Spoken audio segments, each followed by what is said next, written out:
बहुत बहुत धन्यवाद निर्मली की जनता को, सुपौल की जनता को, कोसी सीमांचल और मिथिलांचल की जनता को, जिन्होंने आज हमारे इस नामांकन कार्यक्रम में भाग लिया है और हमें आशीर्वाद देने आए हैं।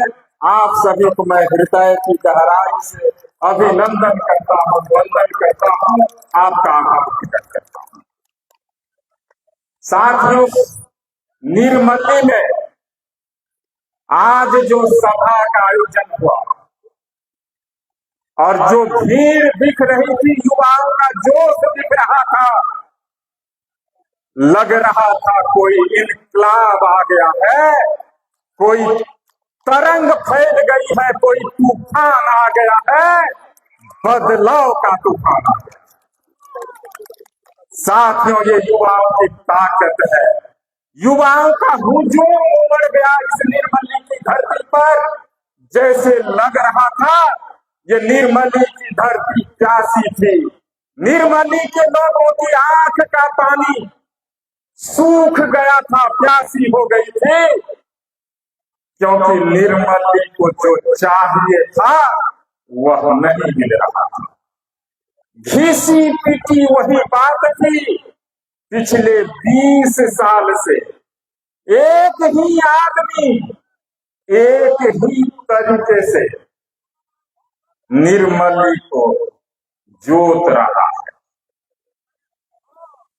साथियों, कभी कभी मैं सोच रहा था उसमें ऐसी कौन सी बात है जो 5 बार से लगातार जीत रहे हैं।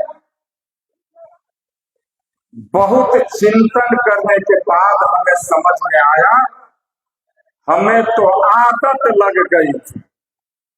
साथियों, बदलाव करना है, नई सोच के साथ नई दिशा देना है बिहार को, और बिहार को बदलना है, और ऐसा बिहार बनाना है जहां युवाओं के हाथ में रोजगार हो, किसानों के चेहरे पर खुशहाली हो, गरीबों के आंखों में खुशी के आंसू हो।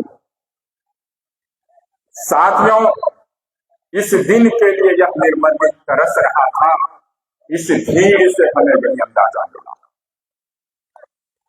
बदलने की जरूरत है, नई सोच के साथ। कई समस्याएं हैं यहाँ, और दुर्भाग्य रहा है निर्मली का, निर्मली की जनता को आज तक कोई ठोस विकल्प नहीं मिल पाया। इसलिए मजबूर होकर निर्मली की जनता उस घिसी पीटी पुराने रूढ़िवादी सोच वाले लोग को वोट देते रहे और उसे जिताते रहे। मैं मानता हूं, मैं खुशनसीब हूं, भगवान की ऐसी ही मनसा थी। परसों रात 12 बजे तक मैं छातापुर से लड़ने जा रहा था।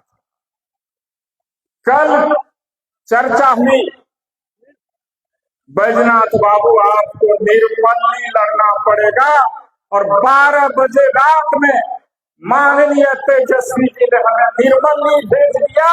कहा, बैजनाथ बाबू आपकी जरूरत है निर्मली को, आप वहां निर्मली चले जाना।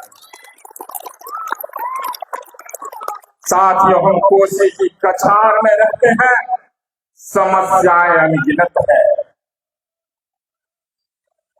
जो कोसी के इलाके में रहते हैं लोग, बांध के भीतर भी और बांध के बाहर भी समस्याएं दोनों की है, और आज तक कोई ठोस उसका निराकरण नहीं हुआ।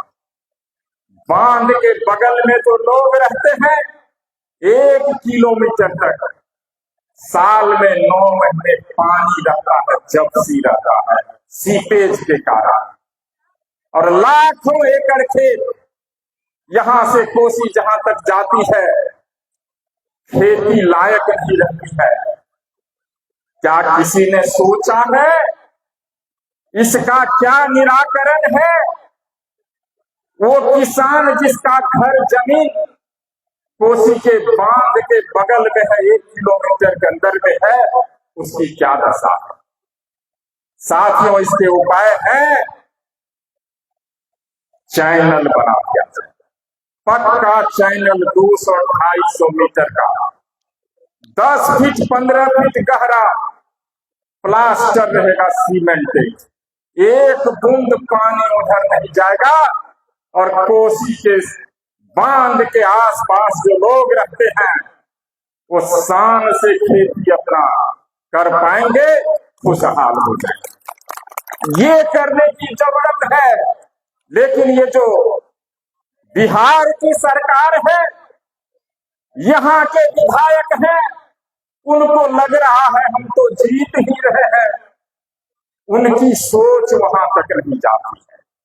साथियों, ये जो वर्तमान विधायक की सोच जहां तक पहुंचती है, बैद्यनाथ मेहता वहीं से सोचना शुरू करता है, उसके आगे सोचना शुरू करता है। बैद्यनाथ मेहता नया सुपौल बनाना चाहता है, खुशहाल बिहार बनाना चाहता है, ताकि बिहार के युवाओं को मेहनत करने के लिए, रोजी रोटी के लिए अपने बूढ़े माता पिता को छोड़कर, छोटे छोटे बच्चों को छोड़कर, अपने भाई बहन को छोड़कर, अपनी पत्नी को छोड़कर दूसरे प्रदेश कमाने के लिए नहीं जाता। कोई ठोस निर्णय इन्होंने नहीं लिया है ये सरकार। और कभी कभी मुझे लगता है ये जो बिहार की सरकार है, 20 साल से काबिज है, उन्होंने ठेका तो नहीं ले रखा है उन गुजरात वाले फैक्ट्री मालिक का,